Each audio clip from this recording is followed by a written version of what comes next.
Well, I was reading a few news articles this morning in my news feed, one of which was Kate Middleton playing cricket in high heels, because that's fucking newsworthy. Anyways, fuck the royal family. Anyway, there's a softball team, high school softball team in Kentucky, where all but 5 players on the team quit, and a couple of assistant coaches quit amid bullying allegations. And I'll leave a link in the video description. I'll put a little excerpt here if you want to look at it real quick. Anyway, all but 5 players quit.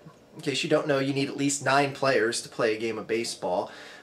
This team finished with a .500 record last year and is off to a 7-4 start this year. You think things are turning around and this team is winning and players are playing for this coach. Anyway, it seems that he was bullying the girls on this team and the coaches and whoever else decided to leave. And this begs the question and the thought process of, is this really bullying, or are we just being too fucking sensitive nowadays?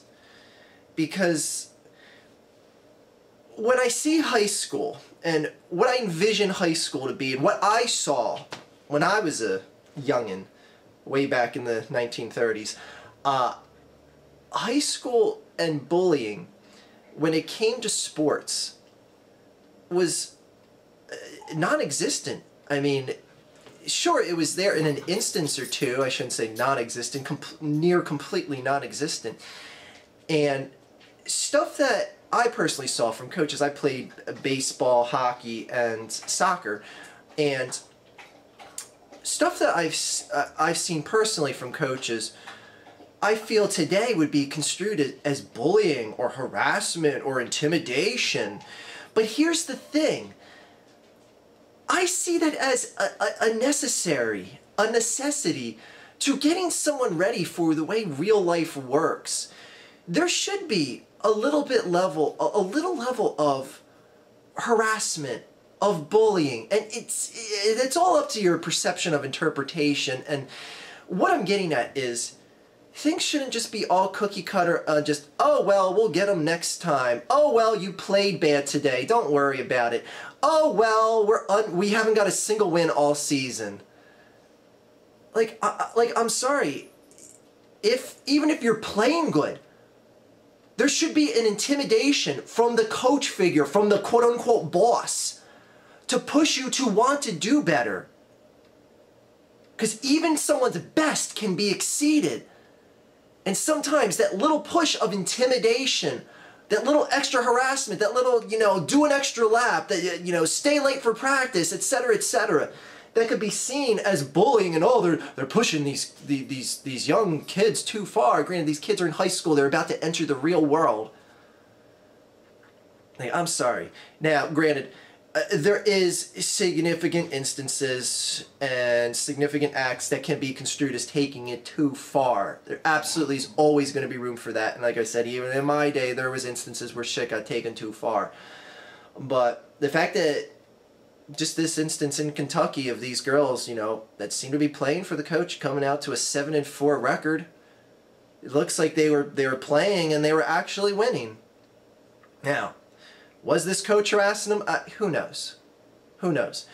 But it's more and more instances that you hear of this nowadays, of bullying, of harassment, of all this stuff, where you'd think like coaches and whatnot are probably more watered down because a lot of this stuff gets in the press and they don't want to be that coach that gets singled out by the media nowadays.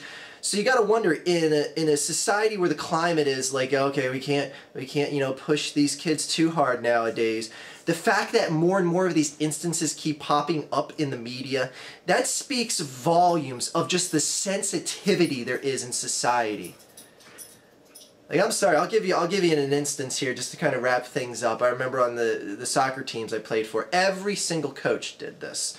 One of the common drills was, if we'd play a game the next day for practice, or sometimes it was the day after, the coach would take the players that did the poorest on the field and have a scrimmage against the players that did the best on the field.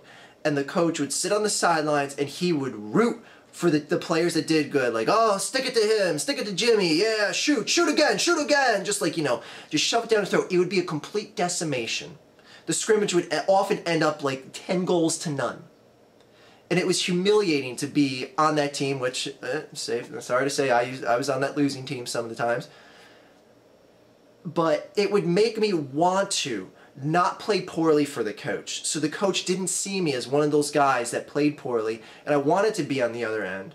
I wanted to be, and it made me strive to become a better player. And the gratitude of being picked as one of the coach's guys that was on that team, that wouldn't be on the quote-unquote bad players team, was more gratifying. And getting the appreciation from your coach and not getting drilled harder because you looked poorly in his eyes, you looked poorly to him.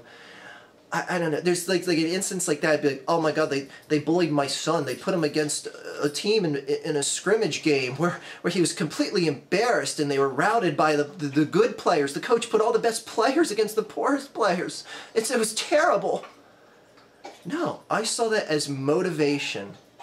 Never did I say, I want to quit. This is terrible. I'm getting bullied by my coach.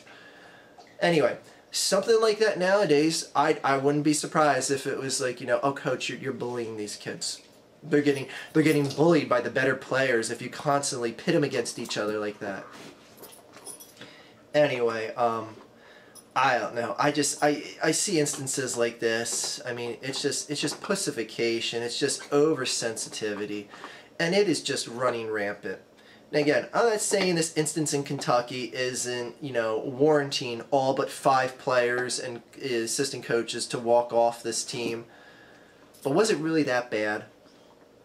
And was it worse than what happened in the past and was just seen as just commonplace? Just something to get you ready for the real world.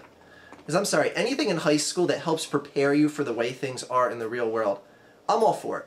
Now granted, I don't want to be like, oh, you should know what jail's like or anything like that, because that's part of the real world when you get out of high school, to some of you. Anyways, hopefully you understand what I'm saying. Have a good day, everyone.